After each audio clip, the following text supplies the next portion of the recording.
Sometimes in construction projects, it's necessary to make sure that lines you're using for laying out something, as in this case a tile floor, you want to make sure that those lines are square with each other. That means that where the lines cross, all the angles are at 90 degrees. If you don't use some method for doing this, you can end up with a real mess on your hands. A lot of contractors will call this a 3-4-5 triangle. In my example, this is actually a 30-inch by 40-inch by 50-inch triangle.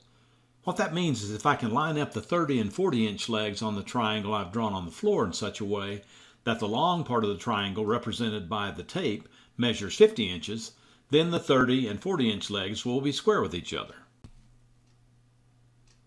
That's particularly helpful then for completing the layout of your grid lines and knowing before you even begin setting tile how every piece is going to fit. This can also be done with squares and straight edges, and nowadays lasers are available at pretty reasonable prices to give you these square lines without much effort at all. But this method is a tried and true way of getting square lines and can be useful in many different types of construction projects, as you'll see later in the video. But this whole concept has its roots in math, specifically geometry. I'm not going to get into a lot of detail, but here's some information on where this concept comes from. It's called the Pythagorean Theorem, and it's represented by this mathematical formula. The length of the short sides of the triangle are represented by letters A and B, and the long side is C. In order for the intersection of lines A and B to be a 90-degree angle, then A times itself, or A squared, plus B times itself, or B squared, must equal C times itself, or C squared. To make this a little less confusing, let's plug in the 3, 4, and 5 values into the formula. 3 times itself is 9, and 4 squared is 16. 9 plus 16 equals 25, which is the same value you get when you multiply 5 times 5. So we know that any time we apply a 3-4-5 triangle to any kind of layout, the intersection of the 3 and 4 sides of the triangle will be square.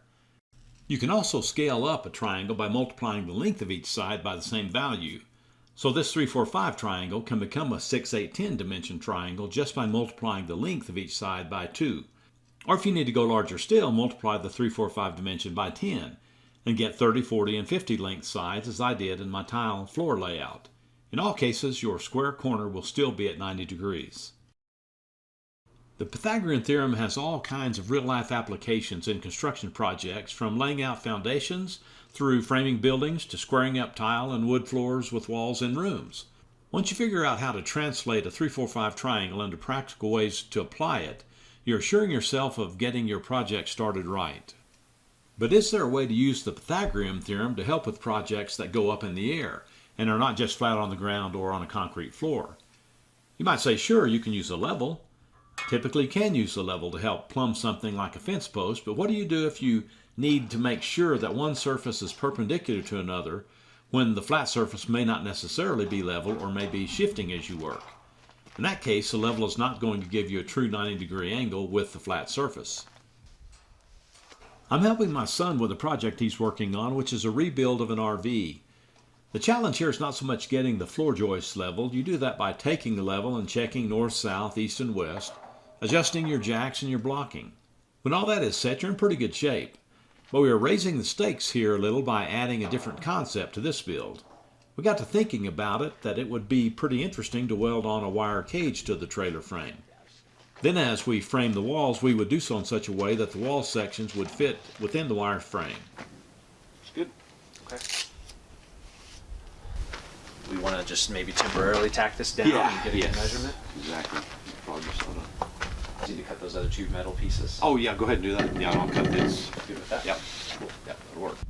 At least conceptually, it seems like the metal frame would make the whole structure stronger, but it does add some challenges. Some of you may be wondering about the additional weight that is added by the steel structure. We're using 1.5-inch angle iron, which surprisingly adds about 1 pound per foot of steel used. So that's another couple hundred pounds in steel, but we also eliminate some of the wood structure that would otherwise be necessary, so it seemed like a pretty good trade-off.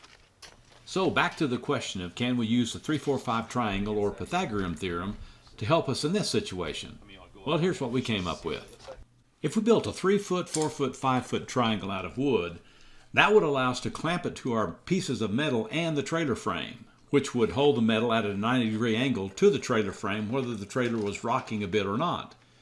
Better yet, if we made 2 triangles and screwed them together, then clamped them to our metal pieces, we would have even a better opportunity to weld the pieces rising up on the trailer and keep them square with our trailer frame. Well, as you can see, this is a project that is going to take some time to complete, and both my son Ryan and I will be adding videos to our channels about different aspects of this RV build.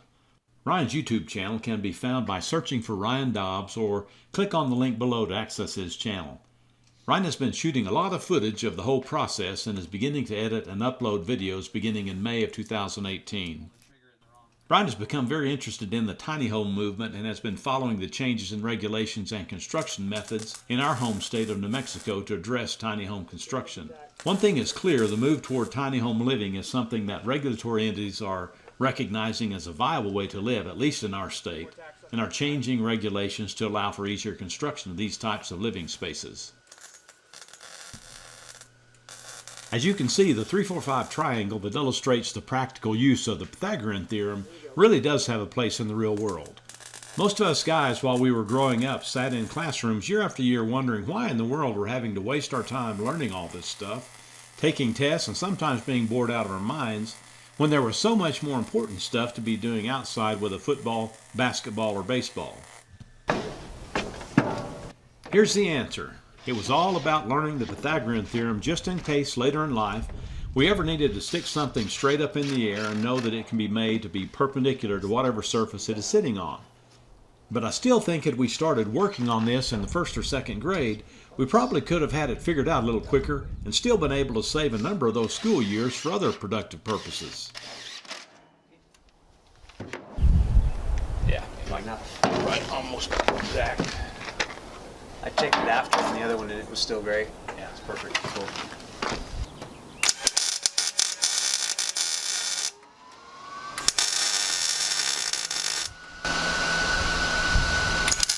The one thing we probably could have used a little more formal education on would have been in science class studying what happens to wood when you get it too close to molten steel. It's like art. Maybe a little like art, but probably needs a curve or two thrown in there, don't you think? Well, we'll keep you up to date on how this project is progressing. I like to say there's always something going on around Dobbs' workshop, and that really is the case right now. So keep checking back every week or so and see what you may have missed. In this case, you may have learned a little bit about geometry that you may not have already known. So don't forget about the Pythagorean Theorem and the 3-4-5 triangle. It just may come in handy sometime.